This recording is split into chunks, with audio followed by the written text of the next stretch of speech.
भारत के खिलाफ पाकिस्तान ने रची थी साजिश। बलोच लड़ाकों ने कर दी शहबाज की नींद हराम।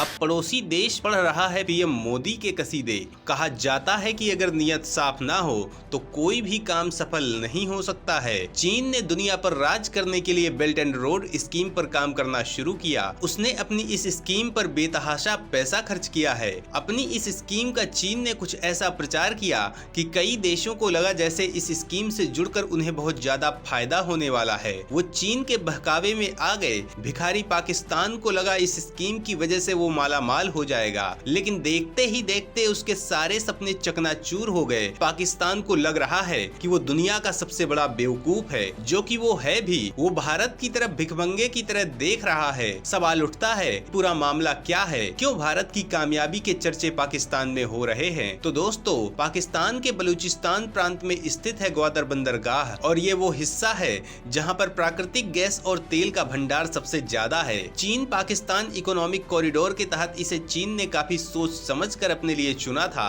पाकिस्तान इस जगह से सबसे ज्यादा तेल और गैस का उत्पादन करता है। ग्वादर अभी तक न तो चीन के लिए फायदे का सौदा बन पाया है और न ही पाकिस्तान के लिए। अब इस सफेद हाथी को लोग भारत के मुंद्रा पोर्ट के बराबर रखकर तौलने लगे हैं। पाकिस्तान में कई एक्सपर्ट्स का मानना है कि ग्वादर को अगर मुंद्रा की तरह डील किया जाता तो शायद इससे काफी मुनाफा कमाया जा सकता था। सवाल उठता है कि भारत का मुंद्रा पोर्ट कहां है, इसे लेकर पाकिस्तान में हलचल क्यों बनी हुई है। तो दोस्तों, भारत के गुजरात राज्य में स्थित मुंद्रा पोर्ट की कमान अडानी ग्रुप के पास है और इस समय यह देश का व्यस्ततम बंदरगाह है। पाकिस्तान के कई एक्सपर्ट्स मुंद्रा को एक ऐसी केस स्टडी के रूप में देखते हैं जिससे यह सीखा जा सकता है कि किस तरह से निजी सेक्टर की पूंजी को रणनीतिक तौर पर अर्थव्यवस्था के लक्ष्यों के लिए प्रयोग किया जा सकता है। एनालिस्ट का कहना है कि जो पाकिस्तानी ग्वादर को सफलता के नए आयामों पर देखना चाहते हैं, उन्हें मुंद्रा की सफलता से सीखना होगा, उन्हीं रणनीतियों को अपनाना होगा। कच्छ की खाड़ी में स्थित मुंद्रा भारत का सबसे बड़ा बंदरगाह है।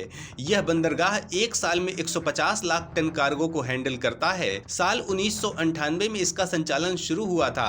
इसे अडानी पोर्ट्स और सेज लिमिटेड की तरफ से ऑपरेट किया जाता है, जिसके सीईओ गौतम अडानी के बेटे करण है। सवाल उठता है कि मुंद्रा पोर्ट कब बना और कैसे इसने कामयाबी का इतिहास रच दिया। तो दोस्तों, पाकिस्तानी मीडिया ने लिखा है कि मुंद्रा को आगे बढ़ाने में कई ऐसी रणनीतियों का योगदान है जिनसे पाकिस्तानी नीतिकार भी कुछ सीख सकते हैं। भारत के प्रधानमंत्री नरेंद्र मोदी जो गुजरात के मुख्यमंत्री थे, उन्होंने इस बंदरगाह को डेवलप करने में खासी भूमिका निभाई। मुंद्रा पोर्ट की शुरुआत साल 1994 में उस समय हुई जब गुजरात मैरीटाइम बोर्ड ने पकड़ी गई नाव के लिए मंजूरी दी थी। 4 साल बाद 1998 में इसके पहले टर्मिनल ने गुजरात अडानी पोर्ट लिमिटेड के तहत काम करना शुरू किया और साल 1999 के अंत तक संचालन काफी बढ़ गया था। फिर यहाँ आर्थिक संभावनाओं को समझते हुए प्राइवेट रेलवे लाइन का काम साल 2001 में पूरा किया गया। साल 2002 के अंत तक इंडियन रेलवे के साथ इस लाइन को जोड़ दिया गया। फिर यहाँ से कार्गो पूरे देश में भेजा जाने लगा। साल 2002 तक यह बंदरगाह क्रूड ऑयल की खेप को हैंडल करने लगा था।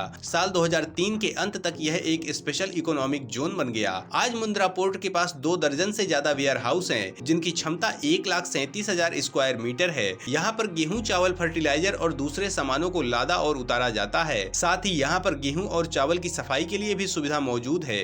मुंद्रा बंदरगाह 2 वजहों से सफल हो सका है। पाकिस्तानी एक्सपर्ट्स की माने तो नीति निर्धारित करने वाले लोगों ने लगातार ऐसी नीतियों को बनाया जो इसके डेवलपमेंट के लिए जरूरी थी। साथ ही उन्होंने यह पहचाना कि कैसे प्राइवेट सेक्टर आर्थिक गतिविधियों में मददगार साबित हो सकता है। दोस्तों, भारत जो भी करता है उसके पीछे उसकी साफ नीयत और विकास का एजेंडा होता है। वो कभी दूसरों के खिलाफ साजिशों को ध्यान में रखकर काम नहीं करता है। यही वजह है कि भारत आज दुनिया में बड़ी ताकत बनकर उभरा है।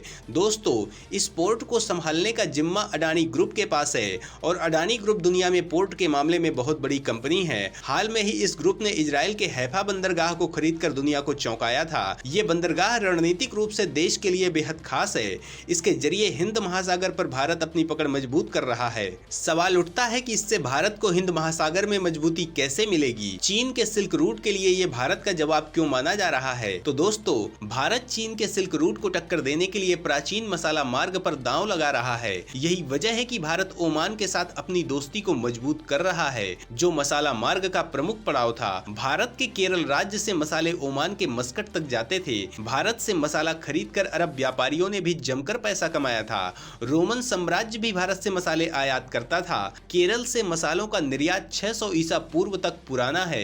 यूरोपीय उपनिवेशवादी ताकतों के आने तक अरब व्यापारियों का मसालों के कारोबार पर दबदबा बना रहा था। प्राचीन काल में कई सदियों तक ओमान से भारत को खजूर और सोने का निर्यात होता था। वहीं भारत मसाला और कपड़े मस्कट भेजता था। इस लेन देन से ही दोनों ही देशों को काफी फायदा हुआ था। दोनों ही सभ्यताओं के बीच एक सांस्कृतिक और व्यापारिक रिश्ता बना था, जिसका असर आज भी ओमान में साफ तौर पर देखा जाता है। ओमान के रास्ते भारतीय मसाला यूरोप के बाजार तक पहुंच जाता था। भारत अब सक्रिय रूप से हिंद महासागर के देशों के साथ अपने समुद्री और रणनीतिक रिश्ते को मजबूत कर रहा है, ताकि चीन के बढ़ते प्रभाव को जवाब दिया जा सके। चीन ने पूर्वी Africa, Seychelles, Mauritius, Maldives, Bangladesh, Myanmar, Pakistan और श्रीलंका के साथ जहां करीबी संबंध बना लिया है, वहीं भारत भी अब बहुत तेजी से चीन को टक्कर दे रहा है। कंगाली की हालत से गुजर रहे श्रीलंका को भारत ने 4 अरब डॉलर की मदद दी है। वहीं नेपाल में भारत ने चीन से सेती विद्युत परियोजना छीन ली है। दोस्तों, यहाँ बड़ा सवाल ये उठता है कि चीन पाकिस्तान का ग्वादर प्लान फेल कैसे हुआ? इस फेलियर के पीछे क्या है बड़ी वजह? पाकिस्तान के इरादों पर पानी कैसे फिर गया? तो दोस्तों, इस बारे में जानने के लिए बने रहिए हमारे साथ आखिरी तक। पाकिस्तान का ग्वादर पोर्ट खड़ा है बर्बादी के कगार पर। भारत के मुंद्रा को देखकर छाती फट रही शहबाज की। दोस्तों, पाकिस्तान में एक्सपर्ट्स की माने तो ग्वादर को बड़ा बंदरगाह बनाने की ख्वाहिश तो सबने पाल ली है, लेकिन इसके 2 मूलभूत सिद्धांतों को ही नजरअंदाज कर दिया गया है। सबसे बड़ी बात है कि संसाधनों का फायदा यहाँ के निवासियों को ही नहीं मिल पा रहा है। साल 2002 में चीन ने ग्वादर पोर्ट डेवलपमेंट प्रोजेक्ट शुरुआत की थी। प्रोजेक्ट आगे बढ़ता गया और बलूचिस्तान के ग्वादर में रहने वाले लोगों को कोई सुविधा नहीं मिली। यहाँ पर आए दिन स्थानीय लोग विरोध प्रदर्शन करने लगे। इस बंदरगाह की वजह से यहाँ रहने वाले लोगों के लिए पीने के पानी की सुविधा को सीमित कर दिया गया था। आए दिन होते प्रदर्शनों की वजह से यह बात साबित हुई कि इस हिस्से पर जहाँ कई आर्थिक मौके मौजूद थे, तो वहीं सरकारी निवेश एक दूर का सपना बनकर रह गया है। पाकिस्तानी एक्सपर्ट्स ने इस पूरे हालात पर सवाल उठाए। उन्होंने सवाल किया कि क्या इतना बड़ा बंदरगाह जो यहाँ के लोगों को ही फायदा नहीं पहुँचा सकता है, क्या वह वाकई आर्थिक अवसर पैदा कर सकता है? और क्या वाकई यह बंदरगाह पाकिस्तान और यहाँ के नागरिकों के लिए फायदेमंद है? ग्वादर बंदरगाह पर विकास के एजेंडे को आर्थिक अर्थव्यवस्था को नजरअंदाज करके आगे बढ़ाया जा रहा है। उदाहरण के लिए ग्वादर में मछली पालन सदियों से मुख्य अर्थव्यवस्था का हिस्सा रहा है। इसके बावजूद यहाँ पर इस इंडस्ट्री को विकसित करने के लिए ज्यादा प्रयास नहीं किए गए हैं। अगर ऐसा हो पाता तो यहाँ पर स्थानीय लोगों को अच्छा खासा रोजगार मिलता और सी फूड की इंडस्ट्रीज तेजी से आगे बढ़ पाती।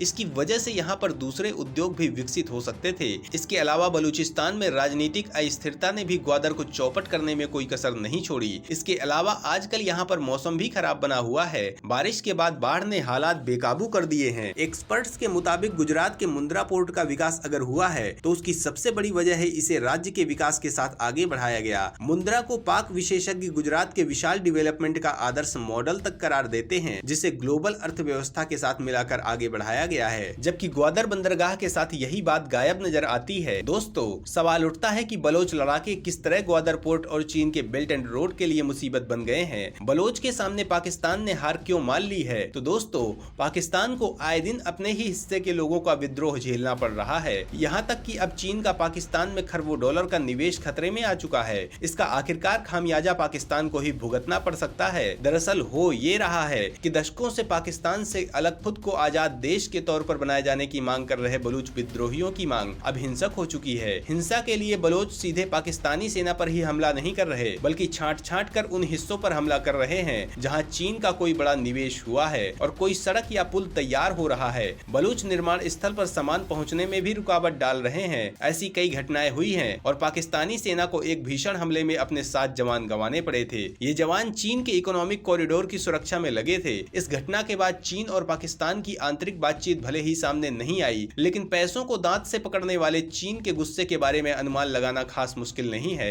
हमले के बाद एक बार फिर से चीन का बलूचिस्तान के ग्वादर पोर्ट और फ्री ट्रेड जोन में अरबों डॉलर का निवेश संकट में आ चुका है। बता दें कि पाकिस्तान में चीन 60 अरब डॉलर से अधिक का निवेश कर चुका है और जो गुप्त ढंग से उसने पाकिस्तान को भारी भरकम कर्ज दिए हैं वो अलग हैं। पाकिस्तान इस समय भारी दबाव में है।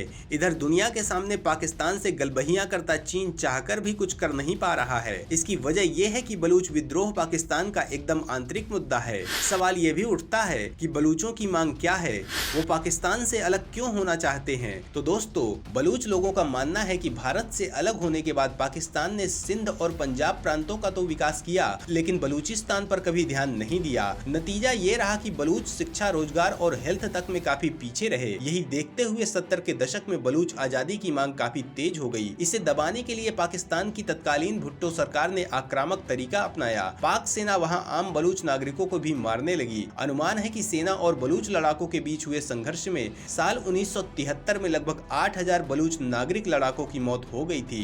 वहीं पाकिस्तान के करीब 500 सैनिक मारे गए। इसके बाद मामला खुले तौर पर तो ठंडा पड़ गया, लेकिन बलूच लोगों के भीतर गुस्सा भड़कता गया। दोस्तों, अब आजादी के लिए वहां गुरिल्ला हमले का रास्ता अपनाया जा रहा है। बलूचिस्तान लिबरेशन आर्मी बलोच अलगाववादियों का सबसे बड़ा संगठन है। ये लगातार पाकिस्तान पर बलूचिस्तान को अलग करने की मांग करता आया है। इसके अलावा कई और भी अलगाववादी संगठन हैं जो बलूच आजादी के लिए लोगों को एकजुट कर रहे हैं। वो पाकिस्तान से आजादी के लिए चीन को टारगेट कर रहे हैं। ग्वादर के एकमात्र 5 सितारा होटल पर्ल कॉन्टिनेंट पर बलूच विद्रोहियों ने हमला किया था। इस होटल में चीन से इंफ्रास्ट्रक्चर पर काम करने के लिए आए अधिकारी ही ठहरते हैं। साथ ही उन्होंने धमकी दी कि ये CPEC प्रोजेक्ट पूरा नहीं होने देंगे। इससे ये समझ में आता है कि पाकिस्तान में चीनी सुरक्षित नहीं है। यही यकीन दिलाना दशकों से आजादी की मांग कर रहे विद्रोहियों का मकसद है, ताकि वे किसी भी तरह से पाकिस्तान सरकार पर अपनी आजादी के लिए दबाव बना सकें। तो दोस्तों, कश्मीरियों को भड़काने वाला पाकिस्तान बलूचों के अधिकारों को कुचल रहा है। यही वजह है कि बलूचों ने पाकिस्तान की बर्बादी की कसम ले रखी है और पाकिस्तान बर्बाद होता जा रहा है।